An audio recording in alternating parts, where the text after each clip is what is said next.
Мал маллах арга туршлага олон жилийн хөдөлмөр зүтгэлээр аймагтаа шалгарсан авраг малчтын шагналыг хуваарийн дагуу гардуулсаар байна. Цэцэг сумаас бар жилийн босгон дээр аймгийн хошин авраг малчин 1, аймгийн авраг малчин 5 төрөн гарсан. Тэдний нэг нь тус сумын хажинга багийн малчин Чойсрөнгийн Дүгэрсрэн юм. Дүгэрсрэн амгалан нарын шагналыг аймгийн засаг даргын орлогч Дэлгэр сайхан нийгмийн даатгалын хилцээний эрүүл мэндийн даатгалын хилцээний дарга уран чимэг нар сум орон нутгийн удирдлагуудын хамтаар гардуулж баяр хүргэлээ. Авраг малчид 30-аад жил мал маллаж яваа туршлагатай малчдын нэгэ. Мал сүргээ 5 төрөл дээр нүсгэж 1000 гаруйд хүргэжээ. Сүүлийн 3 жил дараалан 1000-аас дээш толгой мал тоолуулсан байна.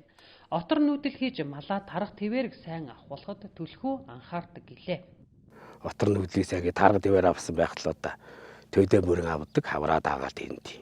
Өвөлдөө сайн малаа онд оруулсан байх л одоо миний ганц төдөө амархан авдаг юм л ажил гэж би боддог малаар болгоод одоо юм. Нөдлөн манайхан нөгөө газрын гарц сайхан гараагүй учраас даруйд өвлжиж хаваржиж ирсэн.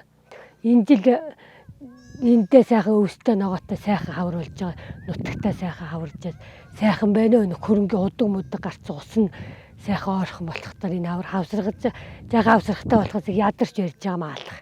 Сайхан хавруулж гин үү. Дүгэрсрэнгийн энэ хавар хонь ямаа нийлсэн 300 гаруй мал төллөж төлөө бүрэн бойжуулжээ. Хавартаа салхи шуурга ихтэй байсан. Зун намрын цагт отор нүүдэл сайн хийж малаа тарах твэрэг сайн авахулсны үр дүнд хаврын хавсаргыг ажрахгүй давсан хэмээн авраг малчин Дүгэрсрэн амгалан нар ярьж байлаа. Мал ариулах бол сайхан гэдэг би энэ.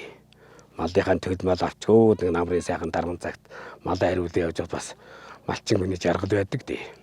Мал маллахын хамгийн сайхан төлөө авчгаал сайхан ногоо идүүлчихэл таллууга туучгаал байж байгаа жаргал би малчин бидний жаргал тэрлэм да.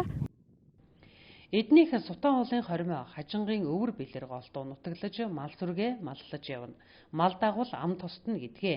Өвөг дээдээс аав ээжийнхээ ариун цагаан буйныг өсгөн уржуулж өдий зэрэгт хүрч байна. Нутаг орон ээл ивэлээ хайрлаж өвөг дээдээс аав ээжийн минь буян заяа түвшлээ.